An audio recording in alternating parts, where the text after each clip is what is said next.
Si te preguntara, ¿alguna vez has recibido un castigo por una falta que no cometiste? ¿Qué me responderías? En la palabra de Dios, en el centro mismo del Evangelio, encontramos el sacrificio supremo de Cristo. Él pagó por un castigo que no merecía. Sin embargo, es el propósito de Satanás encerrar el conocimiento del Evangelio para muchos, porque Él no quiere que todos procedan al arrepentimiento. Quien lo desea es nuestro Dios.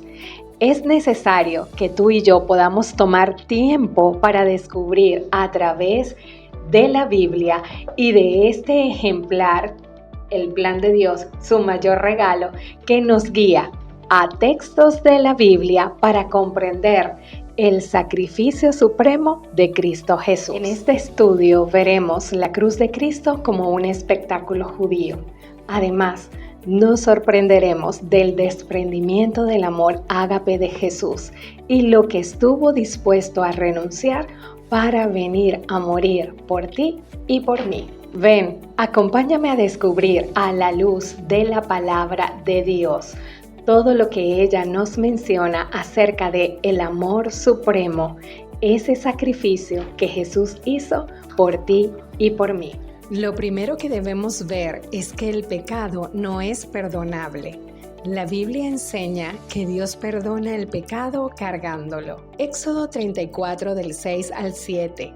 Jehová, Jehová, fuerte, misericordioso y piadoso, que guarda misericordia a millares, que perdona la iniquidad, la rebelión y el pecado.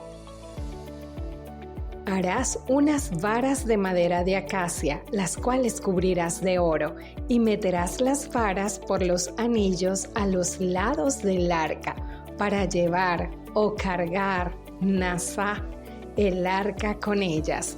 Éxodo 25, 13 y 14. En la mente hebrea, el concepto del perdón estaba ligado al hecho de que Dios carga con el pecado del pecador. Perdonar es cargar. Isaías 53 del 4 al 6 nos dice: ciertamente llevó Él nuestras enfermedades y sufrió nuestros dolores, y nosotros le tuvimos por azotado, por herido de Dios y abatido. Mas Él herido fue por nuestras rebeliones, molido por nuestros pecados. El castigo de nuestra paz fue sobre Él, y por su llaga fuimos nosotros curados.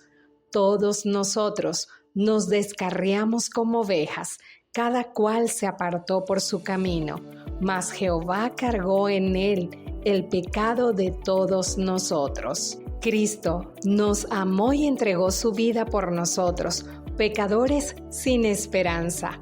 Como vimos, este amor incondicional es la base de nuestra salvación. La muerte de Cristo cambió la relación del ser humano con Dios. Romanos capítulo 5, verso 10 dice: porque si siendo enemigos fuimos reconciliados con Dios por la muerte de su Hijo, mucho más, estando reconciliados, seremos salvos por su vida. La muerte de Cristo nos reconcilió con Dios. La buena noticia del Evangelio es que Dios ya no mira a la raza humana como su enemiga. Por el contrario, Él ha reconciliado a todo el mundo a sí mismo a través de la muerte de su Hijo. Ahora bien, según la palabra de Dios, ¿qué demanda la ley para que nuestros pecados sean perdonados? Hebreos 9:22. Recuerda, la Biblia se responde a sí misma. Y casi todo es purificado según la ley con sangre, y sin derramamiento de sangre no se hace remisión de pecado. La ley del pecado demanda muerte con el fin de que los pecados sean perdonados. La palabra purificado o purgado es kat sarizo, limpiado y sangre derramada. Significa vida convertida en muerte. Cuando Cristo murió en la cruz, Él pagó el precio por los pecados del mundo. Ahora, ¿Por cuáles medios justifica Dios a los pecadores? Continuamos leyendo la palabra de Dios. Romanos 3:24. Siendo justificados gratuitamente por su gracia mediante la redención que es en Cristo Jesús. Por su muerte en la cruz, Cristo ha eliminado la barrera entre el hombre pecador y un Dios santo. Por medio de la muerte de Cristo, entonces, Dios manifiesta o revela su justicia, porque en el Evangelio la justicia de Dios se revela por fe y para fe, como está escrito, mas el justo por la fe vivirá. Romanos 1:17. Dios justifica y acepta como justo a aquella persona que tiene una verdadera fe en Jesús. Desde la cruz, Dios puede satisfacer las necesidades de la ley del pecado y declarar legalmente justo a los creyentes. El sacrificio en la cruz revela que Dios es realmente justo y a la vez le permite justificar al pecador. Busca tu Biblia y leamos juntos Romanos capítulo 3, versos 26, que dice: fue para demostrar y probar en el tiempo presente, el momento actual, que Él mismo es justo y que Él justifica y acepta como justo al que tiene una verdadera fe en Cristo Jesús. ¿Qué significa justificar? Es pagar la condena de otro. Si alguien es condenado a muerte y otro muere en su lugar, absolviéndolo, el último justificó al primero. Una vida creada solo puede justificar otra vida. Si la condena es muerte eterna, solo alguien que entregue una vida eterna puede justificar al condenado. Solo una vida eterna que no haya pecado puede justificar una condena de muerte eterna. ¿Puede una sola vida justificar varias? Una vida creada no puede justificar varias vidas. Qué maravilloso es poder estudiar la palabra. Vamos a Hebreos capítulo 2, verso 9. Y descubramos qué gustó Jesús al morir en la cruz por ti y por mí. Dice: pero vemos a aquel que fue hecho un poco menor que los ángeles, a Jesús coronado de gloria y de honra a causa del padecimiento de la muerte, para que por gracia de Dios gustase la muerte por todos. Este texto bíblico nos dice que Cristo Jesús, a través de su muerte, gustó la muerte por toda la raza humana. Ahora bien, hay dos textos bíblicos que te los voy a referir, pero tú léelos con detenimiento y escudriña con calma. Lee esas cartas de amor, lee lo que Dios tiene para decirte a través del plan de salvación. No te conformes con lo que te digo acá, con lo que te puedan decir tu pastor o algunos hermanos. Ve a la palabra y deja que Dios ilumine tu vida con su presencia. Vamos a ver, la muerte que los seres humanos mueren hoy día es un sueño de muerte. Te voy a dar dos textos bíblicos para que a solas con Dios puedas escudriñar y descubrir lo que Él tiene para decirte. Juan capítulo 11 versos del 11 al 14, donde relata el episodio de la muerte y resurrección de Lázaro. Allí puedes ratificar acerca de lo que te digo del sueño de muerte. Pero la muerte que Cristo probó por cada ser humano es la segunda muerte o muerte eterna. El siguiente texto bíblico que vas a escudriñar es Apocalipsis 20:14. La paga del pecado o el adiós a la vida. Desde el momento de su nacimiento, a través de la muerte de los infantes y luego en diferentes momentos, Satanás había intentado matar a Jesús. Veamos algunos casos. Vamos a la palabra. Ella nos da la respuesta. Entonces el diablo le llevó a la santa ciudad y le puso sobre el pináculo del templo y le dijo: si eres hijo de Dios, échate abajo, porque escrito está: a sus ángeles mandará acerca de ti y en sus manos te sostendrá. Mateo 4 del 5 al 6. Jesús les dijo: de cierto os digo, antes que Abraham fuese, yo soy.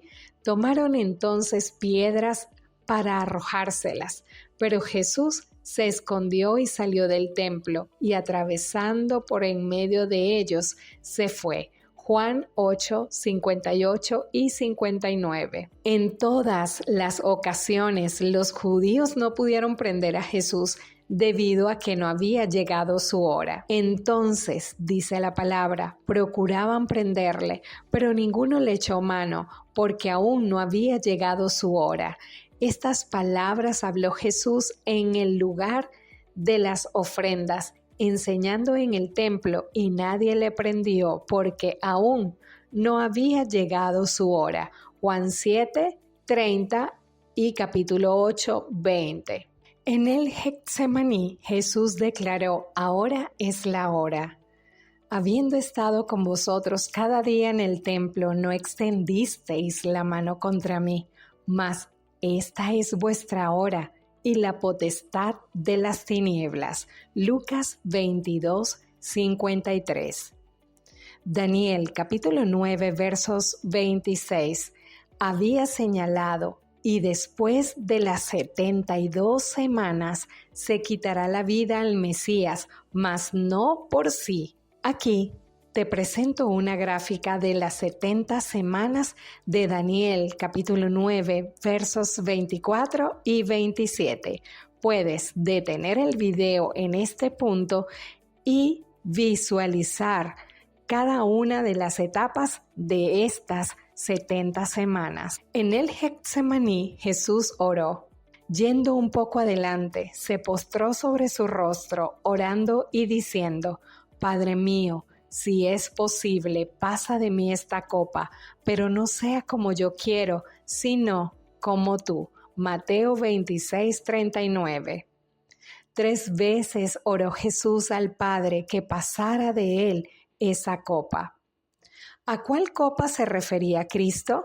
Jesús entonces dijo a Pedro: mete tu espada en la vaina, la copa que el Padre me ha dado, no la he de beber. Juan 18:11. Así dijo Jehová tu Señor y tu Dios, el cual aboga por su pueblo: he aquí, he quitado de tu mano el cáliz, copa de aturdimiento, los sedimentos del cáliz, copa de mi ira, nunca más lo beberás. Isaías 51:22.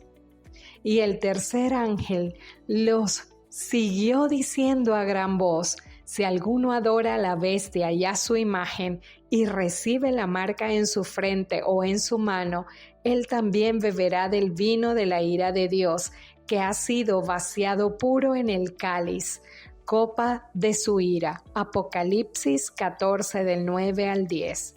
Cristo se refería a la copa de la ira de Dios que pesa sobre el pecado de toda la humanidad.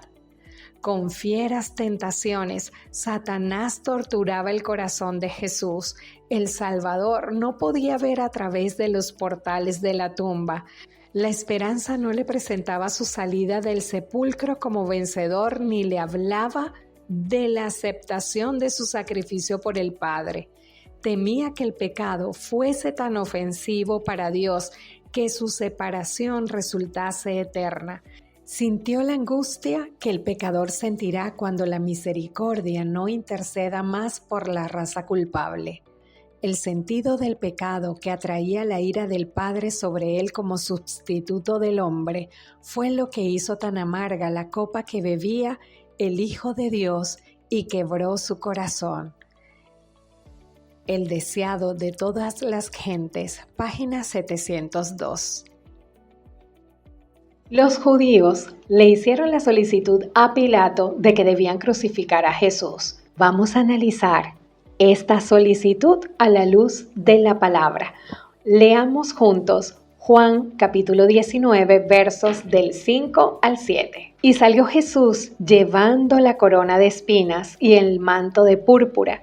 Y Pilato les dijo: he aquí el hombre. Cuando le vieron los principales sacerdotes y los alguaciles, dieron voces diciendo: crucificadle, crucificadle. Pilato les dijo, tomadle vosotros y crucificadle, porque yo no hallo delito en él. Los judíos le respondieron, nosotros tenemos una ley, y según nuestra ley debe morir, porque se hizo a sí mismo hijo de Dios. Los judíos le dijeron a Pilato que Jesús debía morir porque él había blasfemado. Pilato, que representaba a Roma, no encontró ningún delito en Cristo. Así pues, que los judíos tuvieron que dar una razón de ellos para que Jesús fuese muerto. Y no una simple muerte, sino que exigieron la crucifixión de Jesús. Acusaron a Jesús por blasfemia y por su ley. Esto era castigado con la muerte. Levítico 24:16 nos menciona el método de muerte que fue estimulado por la ley de blasfemia. Y el que blasfemare el nombre de Jehová ha de ser muerto. Toda la congregación lo apedreará, así el extranjero como el natural, si blasfemare el nombre, que muera.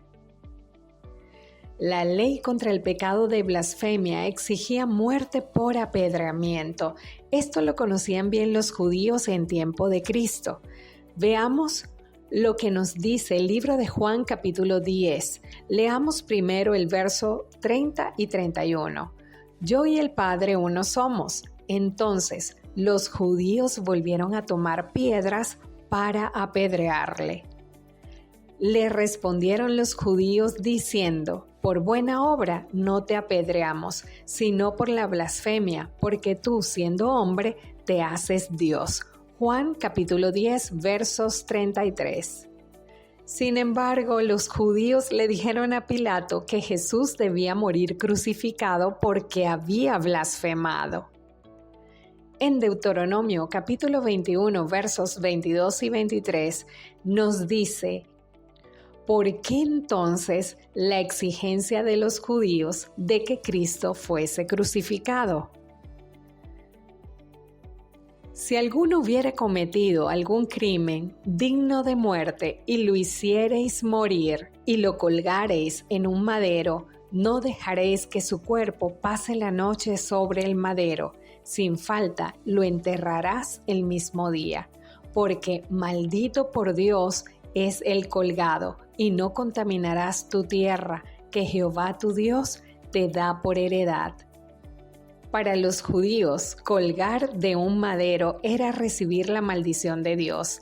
Es lo que Josué lleva a cabo con los reyes amorreos para cumplir lo que Dios ya le había prometido a Abraham en Génesis capítulo 15, versos del 13 al 16.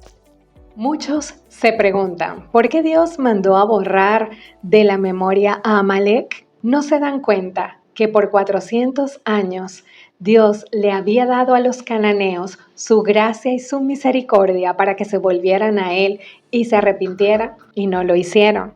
En Josué capítulo 2 nos relata el hecho de Rahab, cómo ella testificó ante los espías del conocimiento y su entrega al Dios de Israel. Su nombre quedó grabado en el libro de las memorias para conocimiento de todas las naciones y se conociera también la gracia de Dios hacia los cananeos. Los que no se arrepintieron fueron eliminados.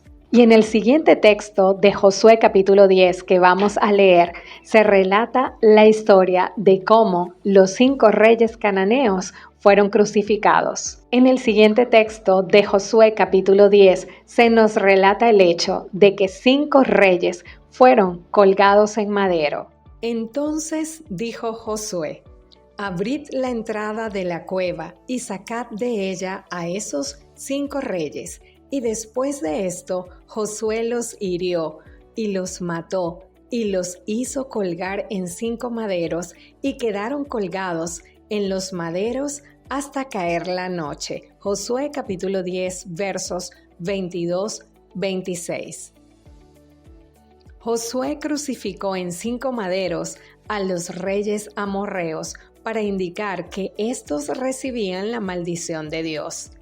Los escritores del Nuevo Testamento se refirieron a Cristo en la cruz como aquel que colgó del madero. Veamos algunos ejemplos.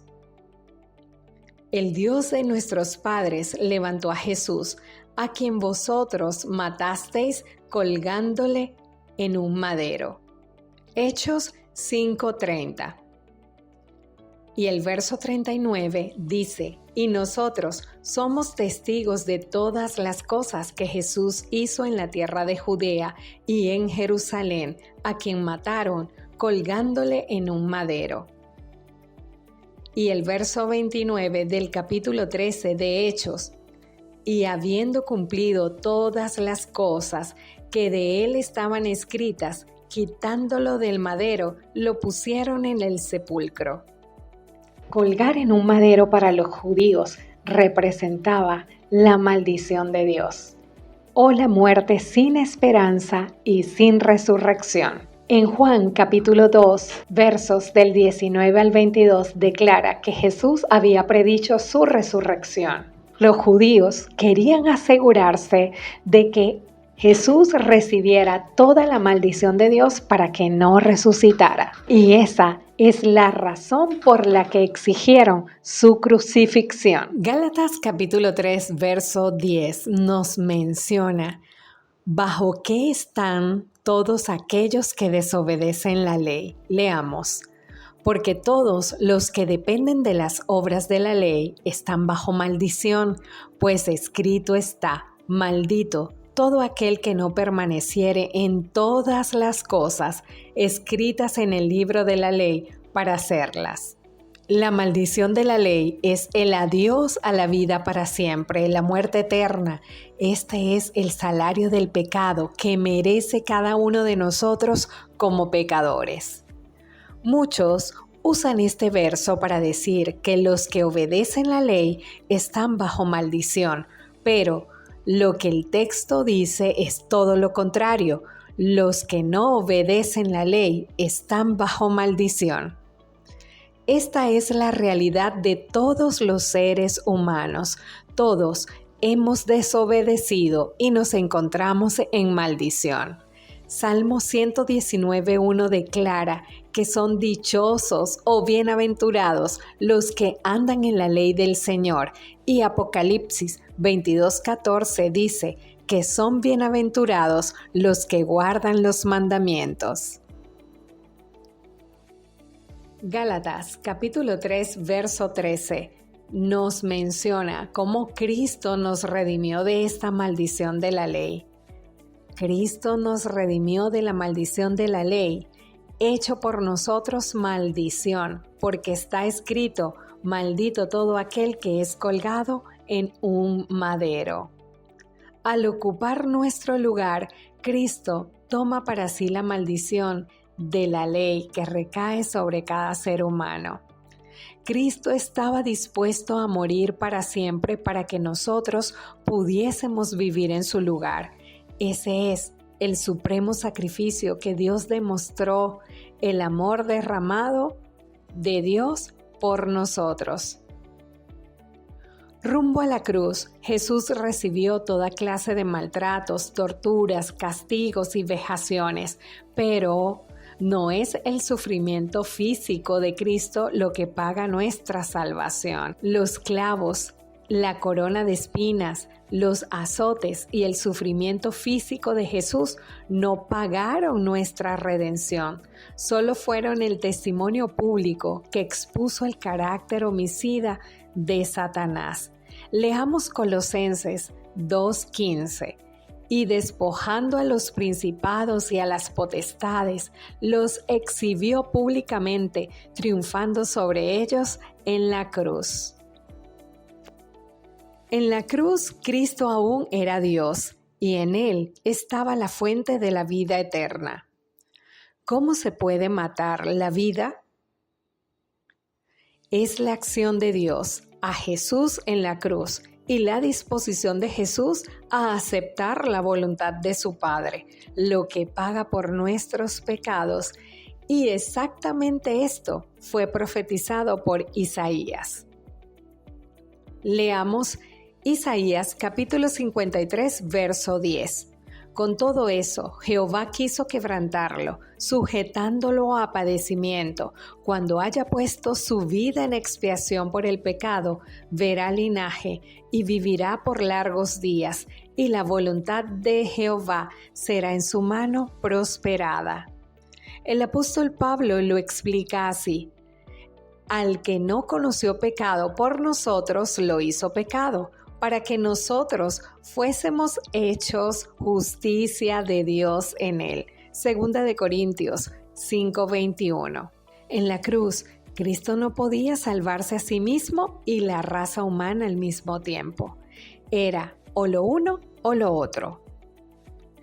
Y el pueblo estaba mirando, y aún los gobernantes se burlaban de él diciendo: a otros salvó, sálvese a sí mismo, si este es el Cristo, el escogido de Dios. Lucas 23:35. Ahora, tomemos 4 pecadores sobre los cuales pesa la maldición de la ley, la muerte eterna. La maldición de la ley del pecado establece que el pecador debe morir eternamente. Vimos al comienzo que los pecados no son perdonables. La forma de ser perdonado el pecado es cuando otro lo carga, o los carga el pecador y muere a causa de los mismos, o un sustituto los carga muriendo en lugar de éste. La palabra de Dios señala la esencia del amor ágape. Juan 15:13. Nadie tiene mayor amor que este, que uno ponga su vida por sus amigos. En esto consiste el amor, no en que nosotros hayamos amado a Dios, sino en que Él nos amó a nosotros y envió a su Hijo en propiciación por nuestros pecados. En la cruz, Cristo se despoja de su vida eterna, la fuente de vida que sostiene la vida del universo, y la entrega al Padre para que la disponga a favor de cada uno de nosotros. ¿Puede una sola vida justificar varias? Colosenses, capítulo 1, versos 15 al 17. Él, Jesús, es la imagen del Dios invisible, el primogénito de toda creación, porque en Él fueron creadas todas las cosas, las que hay en los cielos y las que hay en la tierra, visibles e invisibles, sean tronos, sean dominios, sean principados, sean potestades. Todo fue creado por medio de Él y para Él, y Él es antes de todas las cosas, y todas las cosas en Él subsisten. Colosenses 1, del 15 al 17. Solo Cristo en todo el universo tenía la calidad para justificar a todos. Él es la verdadera fuente de la vida. Él es la vida. Filipenses capítulo 2 versos del 5 al 8 expresa este proceso de la cruz de forma extraordinaria. Haya pues en vosotros este sentir que hubo también en Cristo Jesús, el cual, siendo en forma de Dios, no estimó el ser igual a Dios como cosa a que aferrarse, sino que se despojó a sí mismo, tomando forma de siervo, hecho semejante a los hombres, y estando en la condición de hombre, se humilló a sí mismo, haciéndose obediente hasta la muerte, y muerte de cruz. El texto señala que Cristo se despoja de la fuente de vida y al mismo tiempo el Padre le arrebata la vida a Cristo y empieza a derramar la copa de su ira en la persona de su Hijo. Cristo comienza a percibir en ese momento la ira del Padre contra el problema del pecado en su propia persona. Cristo se desprende de la fuente de vida eterna y apura la copa de la ira de Dios. La copa de la ira de Dios, muerte eterna. En este momento, Cristo tiene la última oportunidad de recuperar su vida eterna. Y existen dos explicaciones. O esta es la forma del Padre resolver nuestro problema del pecado, o el Padre ha encontrado problema en Cristo. Si el Padre ha encontrado pecado en Cristo, se pierde toda la raza humana, pero también se pierde la vida eterna de Cristo. En un instante, Cristo puede decidir recuperar su vida eterna, renunciando a la cruz. En ese caso, la vida eterna del ser humano se pierde. O puede seguir adelante por la fe en el Padre y entregarle la fuente de vida en favor de todos los pecadores.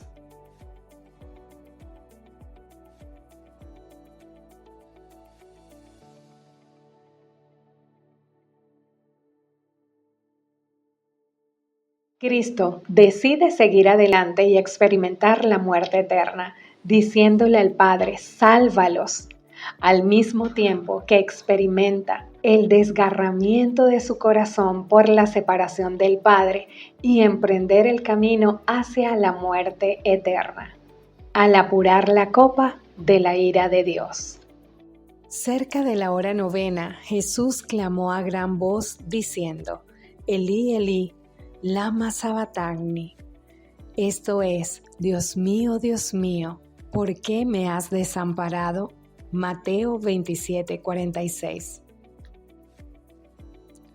El Padre toma la vida eterna de Cristo o la fuente de la vida y la dispone para todos nosotros, pecadores, impíos y enemigos de Él. Quien llevó él mismo nuestros pecados en su cuerpo sobre el madero, para que nosotros, estando muertos a los pecados, vivamos a la justicia y por cuya herida fuisteis sanados. Primera de Pedro 2:24. Porque primeramente os he enseñado lo que asimismo recibí, que Cristo murió por nuestros pecados conforme a las Escrituras. Primera de Corintios 15:3. Con Cristo muerto, el Padre ha cargado el pecado de todos los seres humanos a la cruz. Al satisfacer la demanda del pecado, puede ahora perdonar a cada pecador que por la fe acepte el sacrificio de su Hijo. El Padre tiene la fuente de la vida de Cristo con suficientes vidas eternas para ofrecerlas a cada pecador que acepte a Jesús. Sin embargo, antes de disponer de la vida eterna de Cristo, el Padre aún debe resucitarlo. Es la resurrección de Cristo lo que sella el éxito de su sacrificio en la cruz. Ustedes recuerdan la cena del Señor. Jesús enseñó este principio, y habiendo dado gracias, lo partió y dijo, tomad, comed, esto es mi cuerpo que por vosotros es partido. Haced esto en memoria de mí. Primera de Corintios 11:24. En la cruz, Cristo fue tratado como nosotros merecemos, para que nosotros fuésemos tratados como Él merece. ¿Cómo es entonces resucitado Cristo? El Padre hace algo extraordinario. Une a Cristo con la humanidad salvada y lo resucita con una porción de la vida que el propio Cristo arriesgó por nosotros.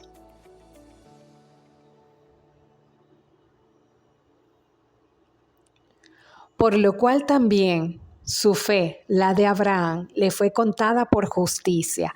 Y no solamente con respecto a él se escribió que le fue contada, sino también con respecto a nosotros, a quienes ha de ser contada. Romanos 4:22-25.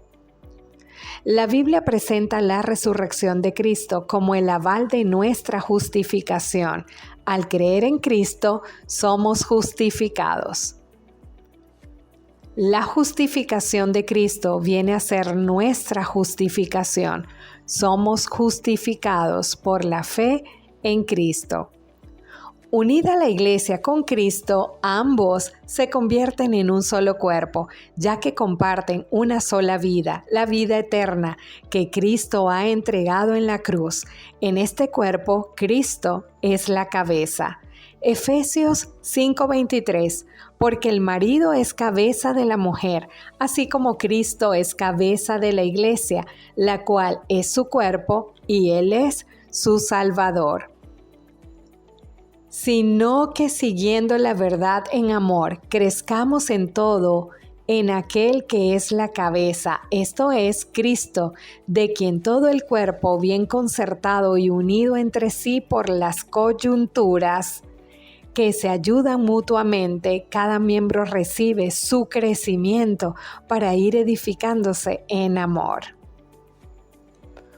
Porque en Él fueron creadas todas las cosas, y Él es antes de todas las cosas, y todas las cosas en Él subsisten, y Él es la cabeza del cuerpo que es la iglesia, el que es el principio, el primogénito de entre los muertos, para que en todo tengan la preeminencia. Colosenses capítulo 1, versos 16 al 18. Todos los que creen en Cristo comparten una sola vida, la misma vida que Cristo entregó en la cruz del Calvario.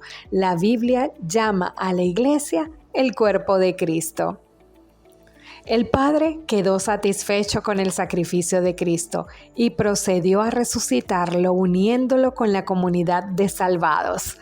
En la vida, muerte y resurrección de Cristo, la justicia de Dios y su amor ágape fueron manifiestos. Como leímos al inicio en Hebreos capítulo 2, verso 9, Jesucristo gustó la muerte por cada uno de nosotros. Este sacrificio nos constriñe, nos motiva, nos anima y nos hace sentirnos obligados en responder a ese maravilloso amor que sin dudar entregó su vida por cada uno de nosotros. El amor de Dios, manifestado en la cruz a través de Cristo, debe motivarnos, constreñirnos y obligarnos a vivir una vida de servicio a Él.